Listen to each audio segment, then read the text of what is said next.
Hello दोस्तों, स्वागत है आपका अपने YouTube चैनल एजी मेडिकल पर। तो मैं अजय गोस्वामी आपके लिए अपनी पीडियाट्रिक्स की जो सेकंड क्लास है वो लेकर आया हूँ। तो हमने जो है अपनी फर्स्ट क्लास में स्टडी की थी इंट्रोडक्शन ऑफ पीडियाट्रिक्स के बारे में। इसमें हमने जो है पीडिया का मीन्स देखा था, उसकी डेफिनेशंस देखी थी, पीडियाट्रिक नर्सिंग के बारे में देखा था, ठीक है, और उसकी जो अपनी अलग अलग स्टेज देखी थी। तो आज हम बात करने वाले हैं characteristics of healthy newborn baby, यानी अपना जो न्यूबॉर्न बेबी होगा वो डिलीवर होगा तो उसके अंदर क्या क्या कैरेक्टरिस्टिक्स होने वाले हैं, ठीक है। तो आइए वीडियो की शुरुआत करते हैं। तो आज का अपना टॉपिक है characteristics of healthy newborn baby. Newborn baby के क्या क्या कैरेक्टरिस्टिक्स होने चाहिए नॉर्मल कंडीशन में, ठीक है। अगर ये जो कंडीशंस है, अगर ये कैरेक्टरिस्टिक्स में नहीं है तो वो एबनॉर्मल माना जाएगा। तो सबसे पहले उसका जो कैरेक्टरिस्टिक्स है वो है पहला, डिलीवर्ड इन 37 to 42 वीक्स, यानी कि जो न्यूबॉर्न बेबी है जब उसका जो अपनी इंट्रा यूटेराइन जो लाइफ चलती है उसको कंप्लीट होते हैं, यानी 37 से लेके 42 वीक्स के अंदर अंदर जो है उसकी डिलीवरी हो जानी चाहिए। तो अगर इस टाइम पीरियड के बीच में अगर वो डिलीवर होता है तो वो जो है अपना नॉर्मल डिलीवर्ड बेबी कहलाएगा, ठीक है। अब इसी बीच में हम कुछ टर्म्स की भी बात करते हुए चलेंगे, ठीक है। यहाँ पे बात आई है कि जो डिलीवरी है वो 37 से लेके 42 वीक्स के बीच में होनी चाहिए। तो यहीं से अपने पास दो टर्म निकलती है। पहला है अपना pre term baby, pre term baby, ठीक है। यदि जो चाइल्ड की डिलीवरी हो रही है अगर वो 37 वीक से पहले हो जाए, ठीक है, तो उस कंडीशन को हम बोलते हैं प्री टर्म बेबी, ठीक है।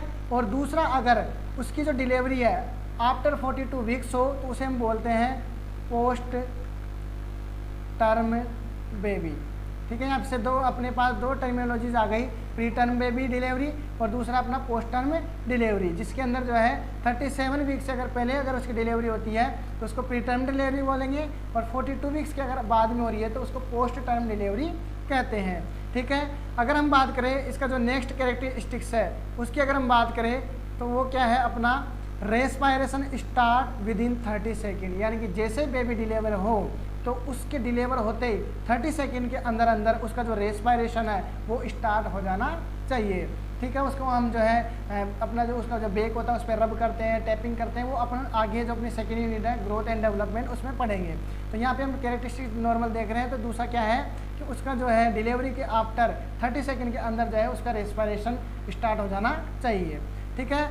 नेक्स्ट कैरेक्टरिस्टिक क्या होता है अपना जो नॉर्मल बेबी डिलीवरी है उसका, कि डिलीवरी विदाउट एनी एबनॉर्मेलिटी, यानी जो बेबी है उसको कोई भी कॉन्जेनाइटल इन्फॉर्मिटी नहीं होनी चाहिए, कोई भी जन्मजात बीमारियां या इंजरी या इन्फॉर्मिटी उसके अंदर नहीं होनी चाहिए। वो जो है विदाउट एनी एबनॉर्मेलिटी क्या होना चाहिए, डिलीवर होना चाहिए, ठीक है।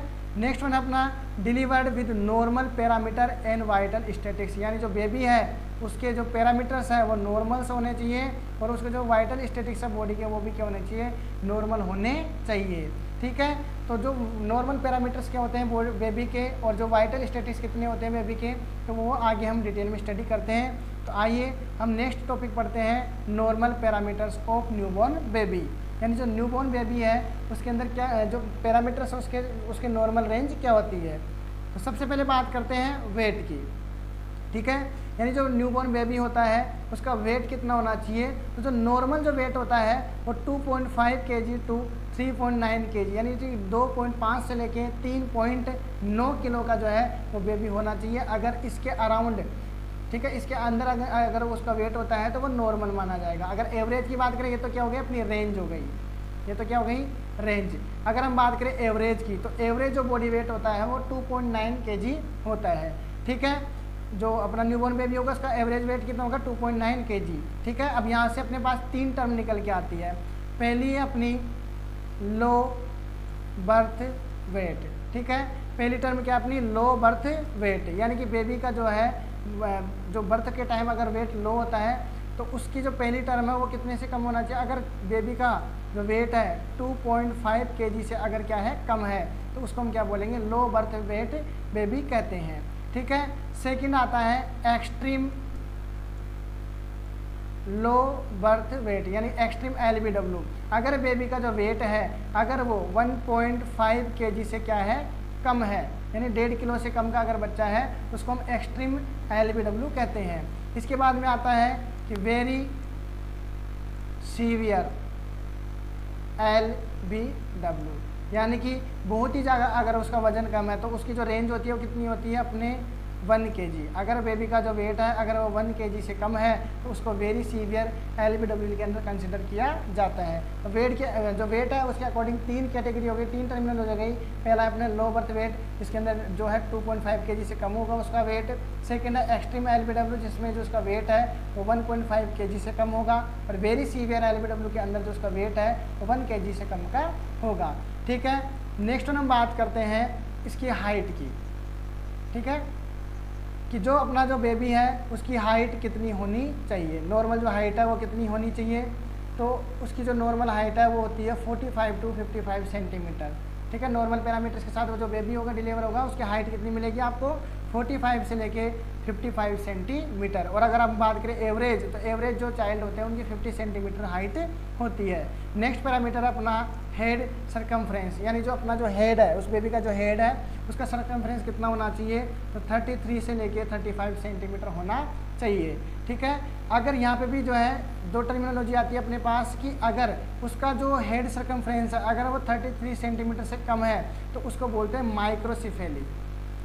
उस टर्म को क्या बोलेंगे, माइक्रोसिफेली, जिसके आगे हम जो है डिटेल में स्टडी करेंगे। और अगर उसका जो हेड सरकमफ्रेंस है अगर वो 35 सेंटीमीटर से अबव है तो अबव है तो उसको क्या बोलेंगे, मैक्रोसिफेली। ठीक है, मैक्रो यानी क्या होता है ज़्यादा और माइक्रो यानी क्या होता है कम। तो अगर 33 सेंटीमीटर से कम है तो माइक्रोसिफेली, और 35 सेंटीमीटर से अगर अबव है तो उसको बोलेंगे हम मैक्रोसिफेली कहते हैं। ठीक है, नेक्स्ट हम बात करते हैं चेस्ट सरकमफ्रेंस की। नॉर्मल जो बेबी का चेस्ट सरकमफ्रेंस होता है वो होना चाहिए कितना, 30 से 33 सेंटीमीटर। ठीक है, लेकिन कुछ बेबीज हैं उनका अगर जो चेस्ट सरकमफ्रेंस है वो 33 से अबव हो जाता है, उसको हम बोलते हैं पिजन चेस्ट। ठीक है, ये जो है ओबियसली विटामिन डी की डेफिशिएंसी की वजह से होता है। उनका जो चेस्ट है वो पिजन लाइक स्ट्रक्चर हो जाती है, जो स्ट्रेनम है वो प्रोस्टिट्यूट हो जाता है और पिजन लाइक जो उनका चेस्ट हो जाता है। तो वो जो है उसका जो चेस्ट सरकमफ्रेंस है वो 33 सेंटीमीटर से क्या हो जाता है, अबव हो जाता है। नेक्स्ट पैरामीटर की बात करें तो वो है अपना मिड आर्म सरकमफ्रेंस। जो अपना मिड आर्म है, ग्रोथ एंड डेवलपमेंट में हम इनको एक एक को डिटेल में स्टडी करने वाले हैं, किस प्रकार से मिड आर्म सरकमफ्रेंस को मेजर किया जाता है, वो कौन कौन सी टेपिंग होती है उसके सब के बारे में। ठीक है, तो जो नॉर्मल मिड आर्म सरकमफ्रेंस जो बेबी है नॉर्मल वो कितना होना चाहिए, 11 to 12 सेंटीमीटर, यानी 11 से 12 सेंटीमीटर जो है उसकी मिड आर्म सरकमफ्रेंस होना चाहिए। तो ये कुछ नॉर्मल पैरामीटर्स है जो न्यूबॉर्न बेबी के डिलीवरी के दौरान जो है देखने को मिलते हैं। तो अगर इन पैरामीटर के साथ अगर बेबी की डिलीवरी हो रही है तो वो बेबी कैसा माना जाएगा, नॉर्मल माना जाएगा। ठीक है, नेक्स्ट बात करते हैं, हमने बात की थी कि कैरेक्टरिस्टिक्स में नॉर्मल पैरामीटर होने चाहिए और उसके नॉर्मल वाइटल स्टैटिक्स भी होने चाहिए। तो नेक्स्ट हम बात करते हैं कि वाइटल स्टैटिक्स उसके कौन कौन से हैं जो होने चाहिए। तो नेक्स्ट देखते हैं हम, सबसे पहले जो पहला वाइटल स्टैटिक अपना वो है अपना कौन सा, हार्ट रेट। ठीक है, हार्ट रेट जो न्यूबॉर्न बेबी है उसकी हार्ट रेट कितनी होनी चाहिए। तो अगर हम बात करें रेस्टिंग फेज की, तो रेस्टिंग फेज के अंदर जो है बेबी की हार्ट रेट होती है 120 to 160 बीट्स पर मिनट, यानी 1 मिनट के अंदर जो है उसकी हार्ट बीट होती है, जो हार्ट रेट होती है वो कितना होता है 120 to 160 बीट्स। अगर वो एक्सेसिव क्राई कर रहा है, ठीक है, जैसे बेबी डिलीवर होता है तो क्राई करता है, तो अगर वो एक्सेसिव क्राई कर रहा है तो उस समय जो उसकी हार्ट बीट है वो कितनी होगी, 180 बीट्स पर मिनट होती है, तो वो नॉर्मल रेंज में आती है। लेकिन अगर बेबी अगर स्लीपिंग कंडीशन के अंदर है तो उसकी जो हार्ट बीट है वो 80 to 100 बीट्स पर मिनट होनी चाहिए। ये इसकी जो है नॉर्मल वाइटल स्टैटिक्स है हार्ट रेट की। ठीक है, नॉर्मल बेबी के लिए। नेक्स्ट वन हम बात करते हैं रेस्पायरेशन की। ठीक है, कि नॉर्मल जो बेबी है उसकी रेस्पायरेशन कितनी होनी चाहिए। तो अगर उसकी रेस्पायरेशन जो नॉर्मल है वो 30 to 60 ब्रीथ पर मिनट, यानी 1 मिनट के अंदर जो है न्यूबॉर्न बेबी 30 से लेके 60 तक जो है वो क्या करता है, रेस्पायरेशन करता है, यानी सांस लेता है।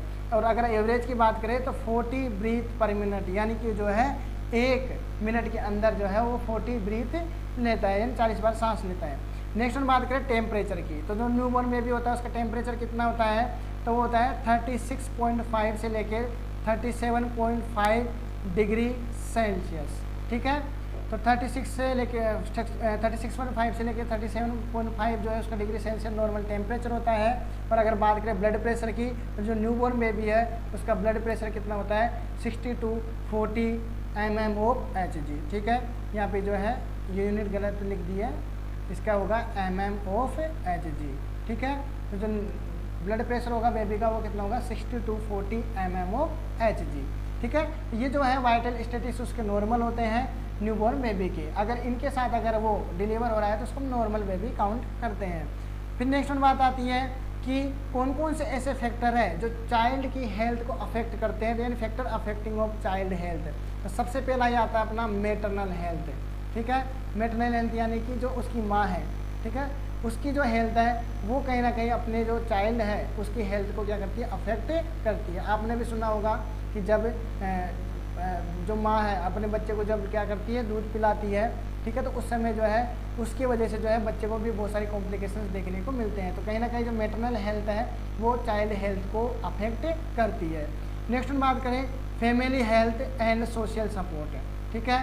Family health and social support, जिसमें फैमिली की जो हेल्थ है वो भी कहीं ना कहीं अपनी चाइल्ड हेल्थ को क्या करती है, अफेक्ट करती है। और जो उसके सोशल सपोर्टेड है, ठीक है, जो सोशल सपोर्ट है वो होता है, सिस्टम होता है उसका, वो भी कहीं ना कहीं इसको अफेक्ट करता है। नेक्स्ट उसका सोशियो इकोनॉमिकल कंडीशन, यानी जो सोसाइटी है और जो इसका इकोनॉमिकल स्टेटस है उस पूरे के पूरे फैमिली का और वहाँ का जो आसपास का जो एनवायरनमेंट है वो भी क्या करता है, जो अपना चाइल्ड है उसकी हेल्थ को क्या करता है, अफेक्ट करता है। इसके बाद में आता है अवेलेबल हेल्थ फैसिलिटीज़, उस एरिया में जहाँ पे अपना जो चाइल्ड है वो सर्वाइव कर रहा है उस एरिया में हेल्थ फैसिलिटीज़ किस प्रकार की है वो भी कहीं ना कहीं जो है चाइल्ड की हेल्थ को अफेक्ट करती है। तो आज की वीडियो में इतना ही हमने